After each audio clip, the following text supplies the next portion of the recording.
हमेशा की तरह आज भी बहुत मज़ेदार आपके साथ रेसिपी शेयर करने जा रही हूँ। भिंडी मसाला रेसिपी। उम्मीद है कि आपको बहुत पसंद आएगी। रेसिपी पसंद आए तो वीडियो को लाइक कीजिएगा और चैनल को सब्सक्राइब कीजिएगा। चलिए फिर चलते हैं और अपनी रेसिपी स्टार्ट करते हैं। देखते हैं कि आज की भिंडी मसाला कैसे बनी है। बिस्मिल्लाहिर्रहमानिर्रहीम। अस्सलाम वालेकुम। कैसे आप सब? दुआ है, उम्मीद है कि आप सब खैरियत से होंगे। अल्लाह ताला आप सबको अपने ज़ुबान में रखे, खुशखुरमाबाद रखे। तो आज की मेरी रेसिपी भिंडियां हैं। भिंडियों के ऊपर भी करेलों की तरह बहुत मिट्टी होती है, तो इसको मैं तकरीबन आधा घंटे के लिए भिगो के रख देती हूँ। फिर उसके बाद इसको थोड़ा सा मसल के इसको छलनी में डालते जाएं ऐसे। आज इसकी बहुत मजे की भुजिया बनेगी। ये मैं सब्जी की रेसिपी इसलिए बता रही हूँ कि जो बच्चियां जिनको या जिन लोगों को बेसिक कुकिंग नहीं आती, तो उनको ये रेसिपी सब्जियों की एक ही चैनल पे मिल जाए। तो उम्मीद है कि आप मेरा साथ देंगे और देखेंगे कि मैं कैसे ये देखिए कितना पानी जो है वो मिट्टी से भर गया है। आपको नजर आ रहा होगा। ये देखिए पानी कितना मिट्टी वाला हो गया। तो इसको मैं ऐसे थोड़ी देर के लिए पहले भिगो देती हूँ ताकि ये मिट्टी इसमें से निकल जाए, अच्छे से साफ हो जाए। ज्यादा देर नहीं भिगोना, बस आधा पौना घंटे के लिए भिगो दे। तो ये देखिए पानी कितना गदला हो गया है। तो चलिए इसको मैं धोती हूँ फिर काट के, और साथ में ये 2 अदद प्याज मैंने लिए हैं, इनको भी बारीक बारीक काट लूँ। फिर आपको दिखाती हूँ। भिंडियां मेरे पास आधा किलो हैं। तो चलिए फिर भिंडियों को काट लूँ और धो के काट लूँ, फिर मिलती हूँ।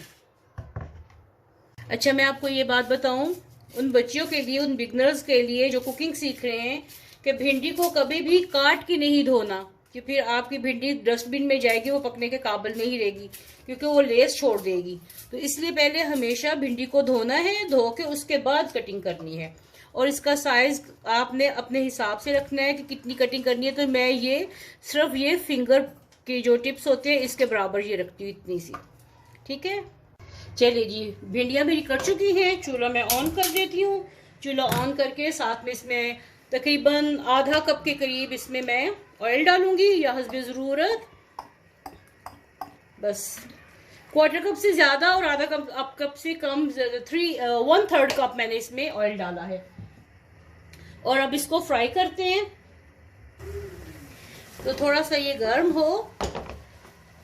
मैंने आपको ये इसलिए बताई है, ये तजर्बे की बात है, कि भिंडियों को हमेशा, कुछ सब्जियां होती हैं उनको हम बाद में भी धो सकते हैं, और कुछ सब्जियां होती हैं उनको धो के काटना पड़ता है। तो ये उन्हीं सब्जियों में से एक है जिसको पहले धो लें, खुश्क कर लें, फिर काटें, वरना इसकी जो लेस है ना वो जान नहीं छोड़ेगी, आपको वो फेंकनी पड़ेगी। और जब इसको सेक लगना शुरू हो जाए, फिर बहुत ज्यादा इसमें चम्मच भी नहीं मारना, क्योंकि उससे भी लेस बहुत ज्यादा बनती है, टूटना शुरू हो जाती है। बस इसको मैं ऐसे ऐसे हिलाऊंगी और इसको फ्राई करती जाऊंगी। साथ में इसको जो मैंने आपको प्याज दिखाए थे, इसमें प्याज की मिकदार ज्यादा जाती है।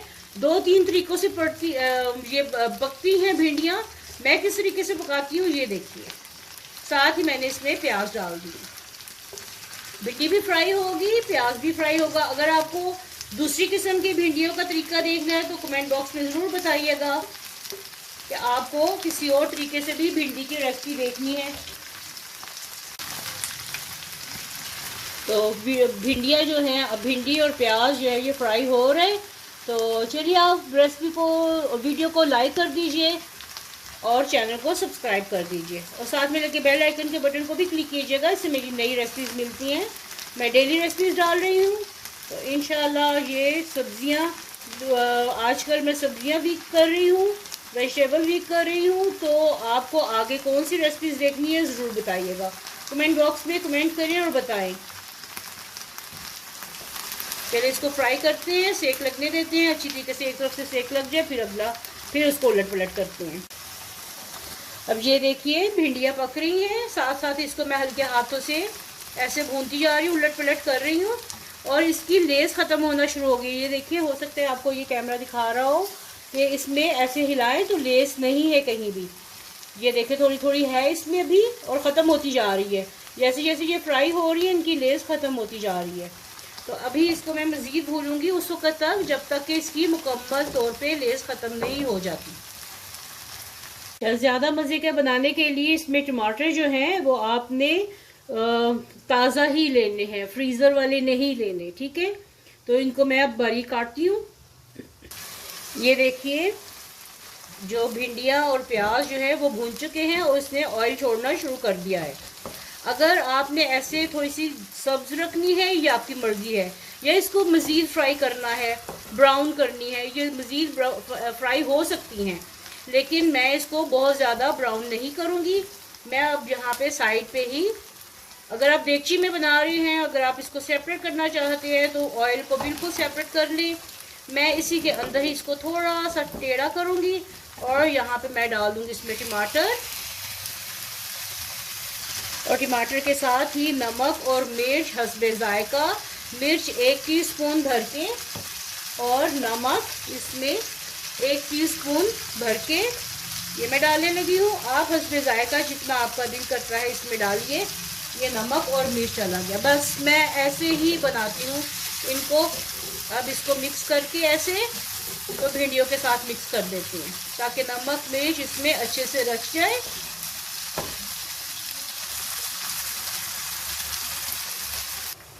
अब मैंने इसको चूल्हा चेंज किया है, दूसरी तरफ मैं रोटी बनाने लगी हूँ। और यहाँ पे आपने इसमें डाल देनी है हरी मिर्चें, इससे बहुत अच्छा टेस्ट आता है। नमक मिर्च और टमाटर मैंने मिक्स करके इसको अब मैं रखने लगी हूँ दम पे 10 से 15 मिनट के लिए। आंच मैंने हल्की कर दी है, हरी मिर्चें मैंने डाल दी हैं। मिक्स करेंगे थोड़ा सा, एक बार फिर मिक्स करेंगे इसको और उलट पलट करके अच्छे तरीके से, और इसको दम लगाऊंगी।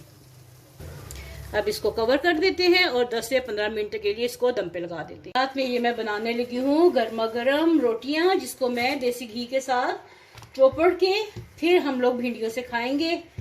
किस किस ने खाना है तो आ जाएं। और ये देखिए मैंने बेलने के नीचे ये टॉवल रखा हुआ है ताकि ये स्लिप नहीं हो, और अक्सर लोगों का बेलना स्लिप होता है। मैं मार्बल पे नहीं करती रोटी बनाती, वहाँ पे वैसे काम होता है तो वो मुझे गंदा लगता है, तो इसलिए फिर मैंने बेलना रखा हुआ है। इसके ऊपर मैं रोटी पकाती हूँ और नीचे इसके मैं कपड़ा ज़रूर रखती हूँ, टॉवल ज़रूर रखती हूँ ताकि ये खिसके नहीं। तो ये एक टिप है आप सबके लिए जो बच्चियाँ नहीं देख रही हैं। तो चलिए फिर रोटी पकाते हैं। ये देखिए ये हमारी रोटी, और रोटी को मैं हमेशा कपड़े से फुलाती हूँ। ये देखिए कितनी अच्छी फूल गई है, बालून बन गया इसका। ये देखिए गरम गरम रोटी उतारी है, इसको मैं इसमें देसी घी लगाऊंगी, बहुत ज्यादा नहीं लगाऊंगी फिर गिरता है, तो इसलिए फिर उतना लगाऊंगी जितनी जरूरत है। हाफ साइड पे लगाऊंगी, ऐसे इसको हाफ साइड पे लगा लिया और इसको ऐसे फोल्ड किया, फोल्ड करके इसको ऐसे रखा और इसके ऊपर कपड़ा दे दिया।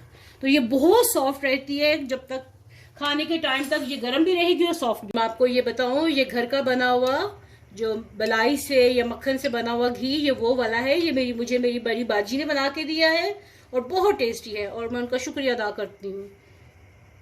उनका बहुत बहुत शुक्रिया कि उन्होंने मुझे इतने मज़े का देसी घी बना के दिया है, जिससे हम रोज़ रोटियां बना के पराठे बना के खाते हैं। बहुत शुक्रिया बाजी आपका। और मैं तो कहती हूँ बड़ी बहनें भी माँ जैसी होती हैं, बहनें सभी माँ जैसी होती हैं, और वो वैसे ही लाड और प्यार करती हैं जैसे माँ किया करती हैं। माएँ, अल्लाह ताला सबकी माँओं को सलामत रखे। जब माएँ नहीं रहती तो बड़ी बहनों का बहुत आसरा होता है, तो अल्लाह ताला बहनों को भी सलामत रखे, उनको ज़िंदगी सेहत और आफियत वाली ज़िंदगी अता फरमाए, सेहत और आफियत वाली ज़िंदगी अता फरमाए, और खुश खुर्माबाद रखे उनको अपने घरों में। तो वो ऐसे ही ख्याल रखती हैं जैसे माँ अपने बच्चों का ख्याल रखती हैं। बड़ी बहनें भी माँ का रूप हैं। बातों बातों में रोटियां भी रेडी हो गई हैं और भिंडियां भी रेडी हो गई हैं। अब इनको उलट पलट करते हैं। ये देखिए माशाल्लाह, इसको थोड़ा सा मैं भूनूंगी ताकि ये टमाटर का जो पानी है ना ये बिल्कुल खुश्क हो जाए। तो चलिए जी भिंडियाँ डालते हैं, चूल्हा बंद कर देते हैं। और ये देखिए भिंडी रेडी हो चुकी है, घी सेपरेट हो गया, उसमें ऑयल जो डाला था वो सेपरेट हो गया है। अब हम इसको डिश आउट करते हैं। आपके साथ बातों बातों में भिंडियाँ भी रेडी हो गई और साथ में रोटियां भी रेडी हो गई। इसको किसी भी तरीके से जैसे आप पसंद करें, दही के रायते के साथ खाएं, चटनियों के साथ खाएं, सैलेड के साथ खाएं।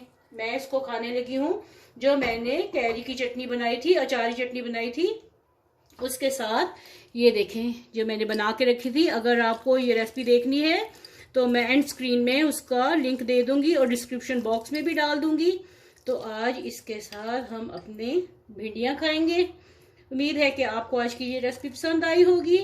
पसंद आए तो प्लीज़ वीडियो को लाइक कीजिएगा और चैनल को सब्सक्राइब कीजिएगा और बेल आइकन के बटन को बिल्कुल क्लिक करना बिल्कुल मत भूलिएगा। इससे आपको नई रेसिपी का नोटिफिकेशन मिलता है। मिलते हैं ऐसी ही एक नई और मज़ेदार सी रेसिपी के साथ। तब तक के लिए अल्लाह हाफिज।